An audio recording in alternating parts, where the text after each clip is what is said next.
Getting ready for the Florida trip with the SMKA crew.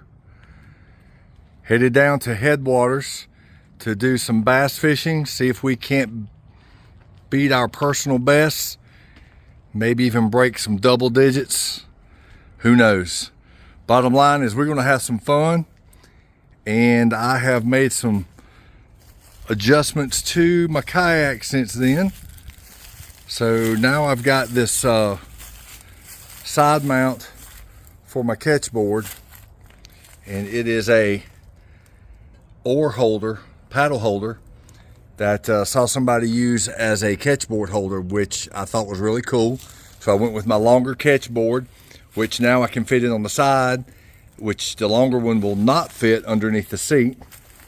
And there you go. So I've got new nav lights that are battery operated. Hook up here, thanks to Nick at Navarre. The handle here, I picked up a Yak Gear track and then used a Navarre knob and T to add the track bar so that I could mount both my camera and my nav light on the front. Nav light is removable. I use the Optimum batteries normally, but I'm out of them, so ended up doing some Energizer Maxes. That should get me through 2 or 3 days down in Florida with no problem. And then changed the hookup, tethered my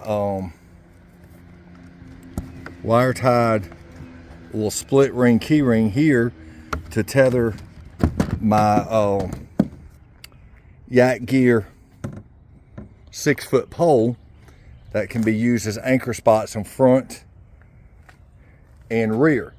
Now when I get underway, the yak will actually go right here, and with it tethered to the front like that, I can be on the water and it won't be in my way with my legs. This is mainly stored this way just for transport. And then found an old cooler that I can put my snackage in with a couple of freezer gel backpacks in there. That's going to work perfect. Battery will still go up front. Run the camera. Boom is something new for me here. If you look there. So I made me a boom to mount my camera, and I got the wires run, and then I marked the spots once I got it in the perfect slot for me. So when I go down there, I can put it right back in the exact same spot and know that it's lined up correctly. I even lined it up down here with some red nail polish. And then I've got the rear nav light here, again removable with a Scotty mount.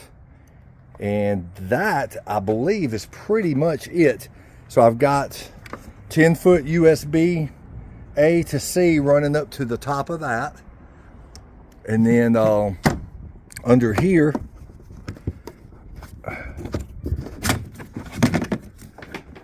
bring this out, and I've got an adapter to adapt these two together so that I'll be able to connect them up.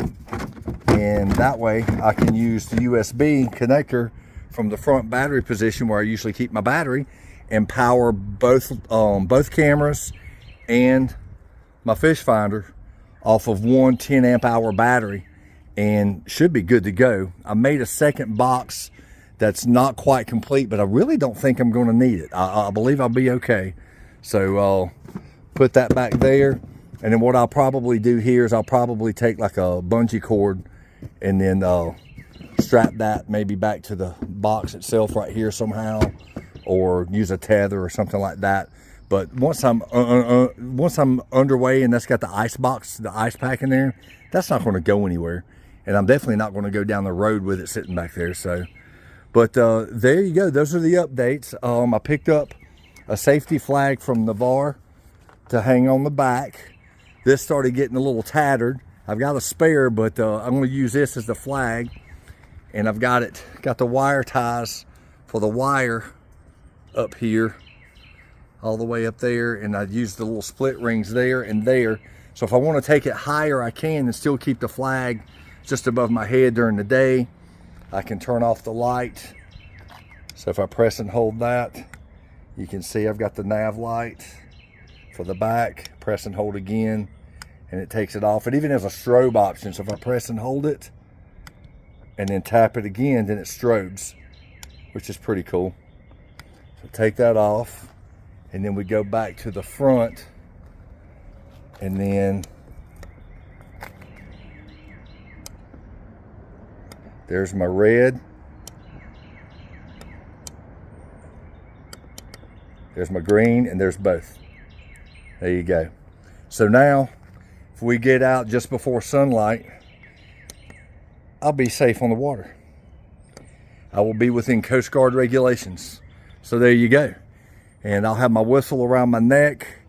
I've got my new self-inflatable PFD because it is supposed to be hot. It's supposed to be in the 80s. So we're going to go down and see what we can do. Wish us luck. Stay tuned.